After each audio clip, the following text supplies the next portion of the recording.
Now on the morning show, a family on Madison's west side is without a home this morning after firefighters rushed in to rescue them from a fire last night. Plus, a case of road rage leaves a woman with a chipped tooth and fat lip. We'll tell you what happened. And our big story this morning, an emotional day for a lot of people in our area, as today marks 1 year since that workplace shooting at this Middleton company. Live from the WMTV studios, your news authority. NBC 15 News, the morning show starts now.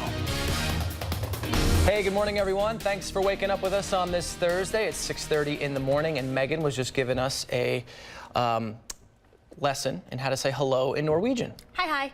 Is that or it? hello, hello. Oh, okay. That's so fun. Why Yeah, hi, hi? I don't know. That's just what everyone said there. The double hi? Double hi. So I say it all the time now. Okay. Hi, hi. Hi, hi.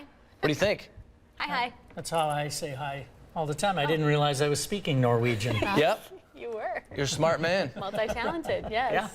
All right, let's take a look at the weather forecast for you. Showers and thunderstorms off to the west of here. There's been some heavy rainfall overnight over parts of Monroe and Vernon County, and rain totals in excess of an inch over a good deal of southwest Wisconsin.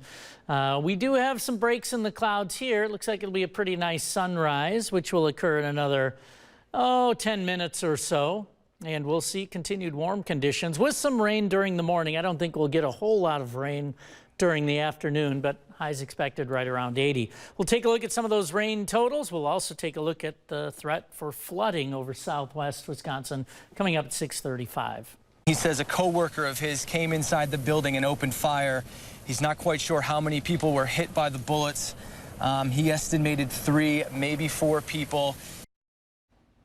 September 19th is a day that so many of us will never forget. Including us. We were out there that time a year ago, September 19th, and 4 people were injured at that shooting at Paradigm when an employee came in and started shooting in that office in Middleton. Megan and I, once again, both there live for hours on end as those events unfolded that day. And today we're focusing on what we've learned since that shooting and, of course, the healing process in our community as well. And we've seen so much of that Yeah. in the past year. So throughout our morning show and then the rest of the NBC 15 newscast today, we'll be highlighting the acts of heroism that day 1 year ago. And we're also showing how the community has really come together since that shooting. Amelia Jones is live for us right now just near the Paradigm office this morning in Middleton. Good morning to you, Amelia.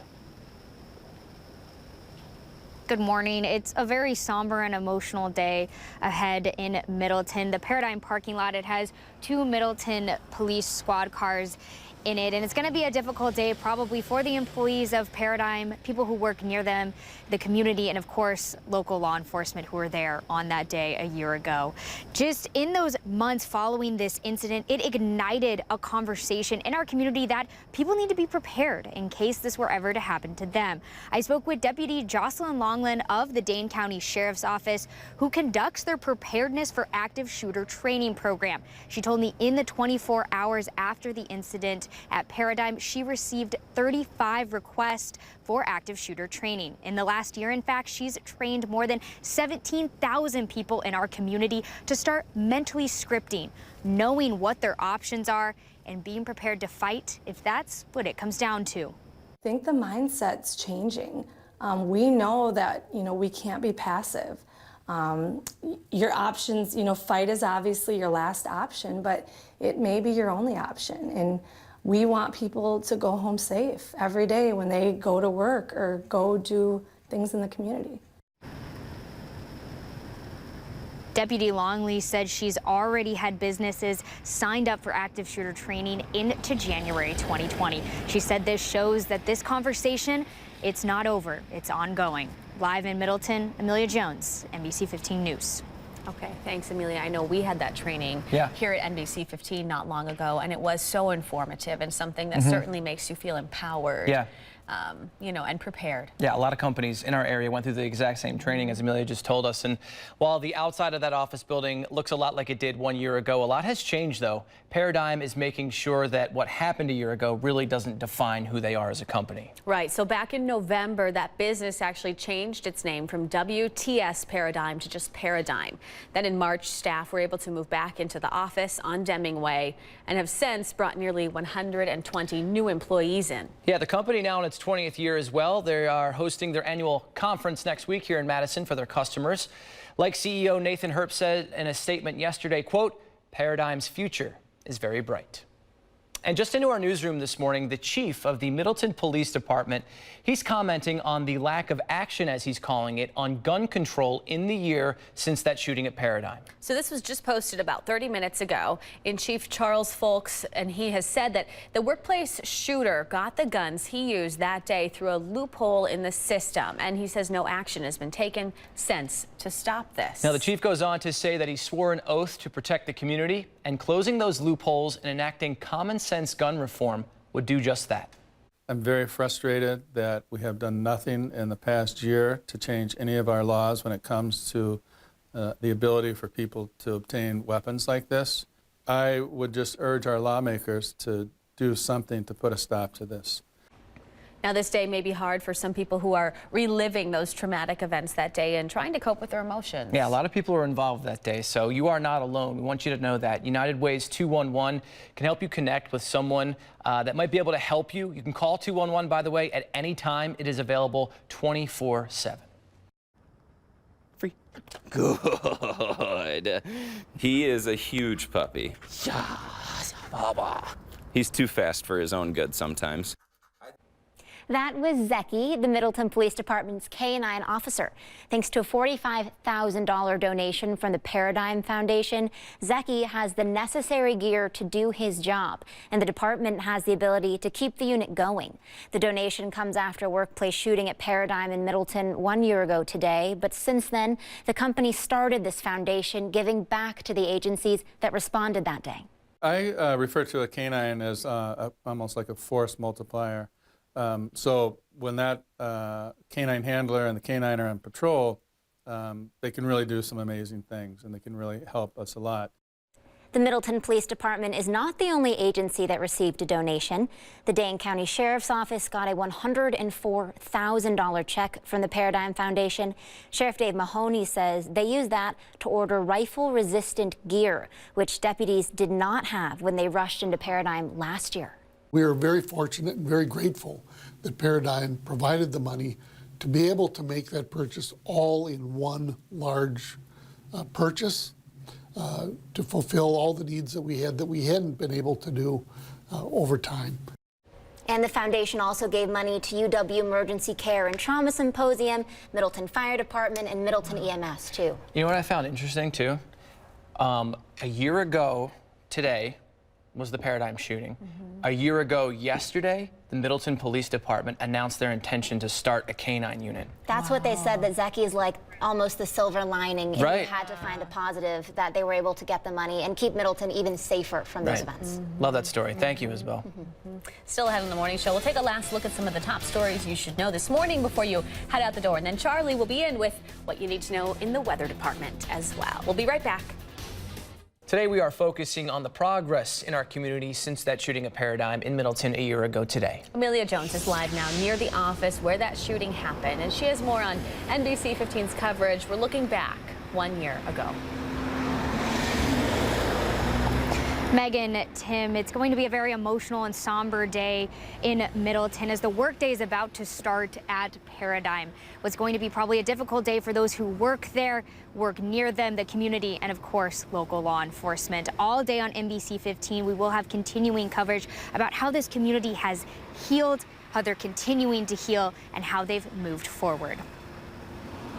All right, Amelia, thank you so much for that report. This morning, Democratic state lawmakers are set to unveil a new bill that has to do with gun violence. It's called an extreme risk protection order, and that lets family members petition the court to have someone's gun rights taken away if they think that person might be a danger to themselves or to others. Now, this comes as the chief of Middleton Police posted this statement just under an hour ago on Facebook, commenting on the lack of action when it comes to gun control in the year since the shooting at Paradigm. In it, Chief Charles Folks says the workplace shooter got the gun he used that day through a loophole in the system, and no action has been taken since to stop this. The chief says he took an oath to protect the community, and closing gun loopholes and enacting common sense gun reform would do just that. Madison police need your help identifying this man after 2 home burglaries in downtown Madison. This is a new lead after 3 weeks of investigating. Police say on August 25th, they started investigating a burglary that involved a sexual assault on Francis Street. Then 2 days ago, a woman told the MPD that she found a burglar inside her apartment. Officers believe the man got in through a window. Police now believe this man could be connected to both of those burglaries. If you have any information, call the Madison Area Crime Stoppers. Police are looking for a man who hurt a Madison woman in a road rage incident. They say a woman was in a car on East Washington Avenue Tuesday night when a man was tailgating and honking his horn. The woman flipped the man off, and that's when he drove up, threw a bottle at her, giving her a chipped tooth and a fat lip. Officials say the driver was in a baby blue colored car, possibly a 2010 or 2013 Toyota Corolla. New overnight, officers are figuring out what caused bales of hay to catch on fire. Crews responded to a home on County Highway A in the town of Montrose for reports of a fire after someone passing by reported that those bales of hay were on fire. Fire crews managed to put the fire out, but several pieces of farm equipment and about 200 bales of hay are considered a total loss. No injuries were reported, though. And this morning, Madison fire officials are working to find out what started an apartment fire in the city's west side, leaving a family without a home. Officials say the call came in around 9:50 last night in the 5800 block of Russet Road. They say 3 people were asleep when the fire alarm went off and found smoke in the hallway. Everyone got out of the building, luckily, and when crews arrived, they managed to contain the fire to the kitchen. Nobody was hurt, but officials estimate about $10,000 in damage. Now, these are some of the protests in Milwaukee yesterday after officials decided that a police officer who shot and killed an 18-year-old man back in June, he would not be charged in that death. I want a thorough investigation done, and I also want to see Eric Geezy locked up. That was Tyreese West's father. According to official, West was riding his bike when Officer Eric Geezy tried to stop him. But when West did not stop, a chase began, and the officer saw that West had a gun.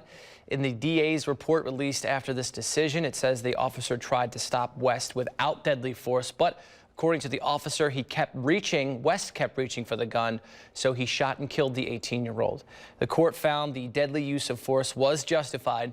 West's family says they hope a federal investigation is opened into his death. We're learning more about the new bus rapid transit plan for the city of Madison. One of the goals of the system here is to revamp and getting ahead of an expected population boom here in Dane County. By the year 2050, we are projecting that in Dane County there will be an additional 85,000 new jobs, 100,000 new residents, and additional 800,000 new trips on our roads. So this plan is called Forward Metro. It includes larger all-electric buses, also lanes dedicated to only buses on the roads, and modern platforms for users, as well as prepaid ticket stations.